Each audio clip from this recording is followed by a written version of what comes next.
Okay, an update as promised. This is what our current solar situation looks like. We started off with a couple of these Rich Solar 200 watt solar panels. They are 24 volts. So the 200 watt solar panels, we actually hooked these up to a grid tie inverter that has like the island disconnect kind of thing going on, just to get started. And I feel like that's a pretty cheap way of getting started if you kind of want to, you know, dip your feet into it, I guess. And it was good. It produced like 120 watts, total. We had it on a little monitoring system, but so we started with a couple of those and we added over time 5 total, so we have 1,000 watts. Currently we pull about 700 watts on good days to that little grid tie inverter system. So that's 700 watts that we're not paying for electricity from the grid. Then we started adding these 200 watt, I think they're ACOPower, however you want to pronounce it, but we started buying these. They were quite a bit cheaper, and I actually wanted to get the 12 volt versions of them. I believe the Rich Solars, the voltage coming out of those is 45, whereas this is half of that, but it does double the amps. So these were like 45 with I think 5 or 6 amps, and these here, these ACOPowers, they were around 22, 21, 22, but with 10 amps coming through. But with the new charge controllers that you can use, like those EG4 all-in-ones, they can take up to 500 or 600 volts. I wanted something where I could series connect as many as possible, and obviously with these, you're going to series connect half of these compared to these, just as an ease of wiring. And with those, I believe the ones that we're looking at, I think the max amperage is 27 amps. So even 2 of these in parallel is not even going to be close to that 27 amps. It's about 2/3 of that. So 20 to 21 amps going through. So we bought these. Still currently, these are running our little grid tie system, that helps us out with that. These are actually running the pool pump. So we have a pool, it's a little above ground pool, so these are running the pool pump. We placed them on what I thought was pretty easy, Unistrut. So we have the Unistrut. I kind of like these because they come up off the roof a little bit, provide a little bit of shade to the roof as well. When our AC kicks on, you can really feel the heat coming off this metal roof the first time that the AC kicks on, and then after, obviously it kicks on, then it cools off. But so this is for the pool pump. So we actually added, or I'm going to add today, 6 more panels. So these or 3 more panels.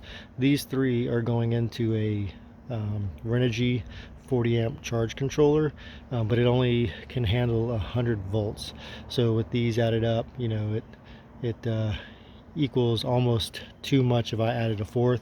So what I'm going to do is do these 3 in series, these 3 in series, and then connect them in parallel today.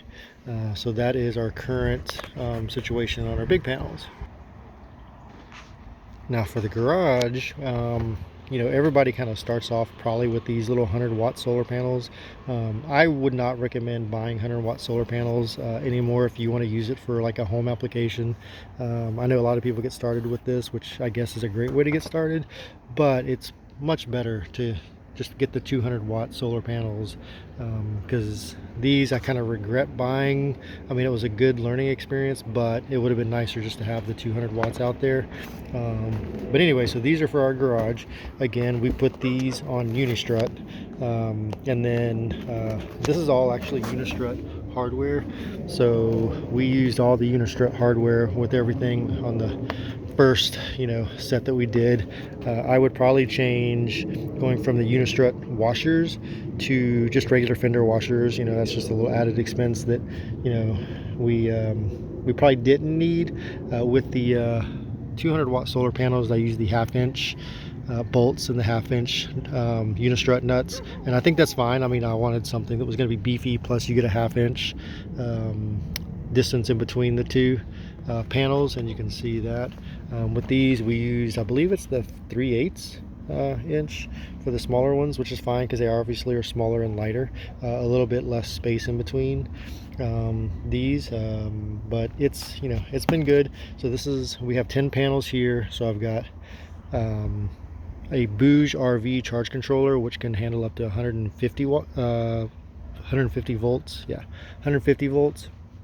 And so I've got 5 in series, another 5 in series, and I put those in parallel, and they're running down to a disconnect just out at the bottom part of where they're coming down from the roof.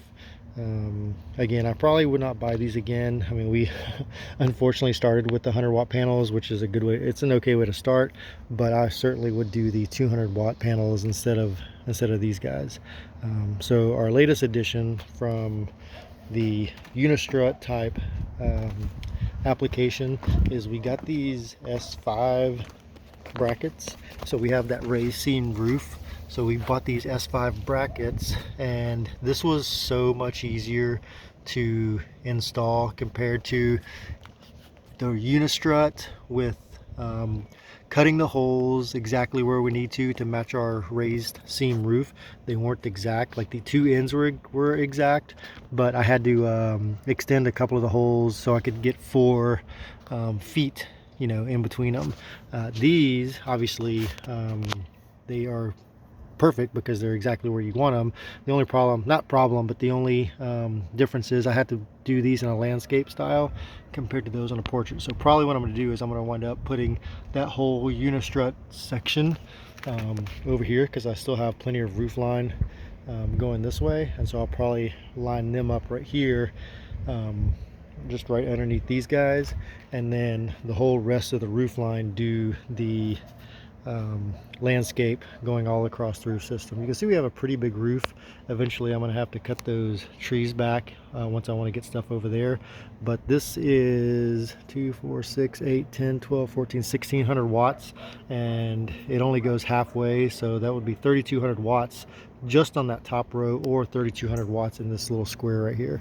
So 3200 watts, and then you know, start moving over to the next section, which I feel like we could probably get another 3200 watts before it really has an issue with the trees getting, you know, a lot of shading on them.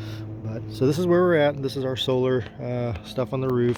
It's worked pretty good. I run these about 200 feet of cabling to the garage.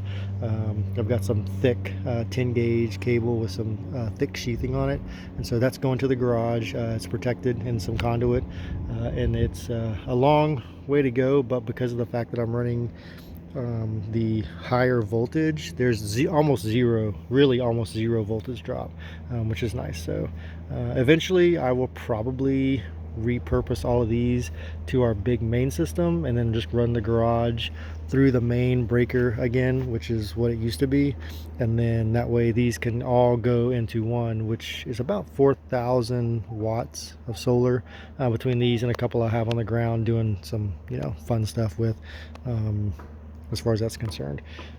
Just as a side note, one of the things I noticed about these solar mounts is there's a much bigger gap here than there is. I mean, you can see like my thumb, you know, fits in there pretty easily, and even with these 1/2-inch bolts, like I can't even get my thumb in there. So I don't know what's better, maybe a little more airflow with those bigger gaps. However, you can look, so you can see these sit up quite a bit higher than these guys do. So it's probably a good 1 to 1.5 inches taller with the Unistrut than it is mounting directly to the little S5 clips with the PV mounts. So you know, I don't know which one would be better. Obviously for wind shear, the shorter ones would be better, but I feel like for airflow, the taller ones would be better, even though they're closer together. So but that's where we're at. They're a little bit dirty. I try to clean them once a month.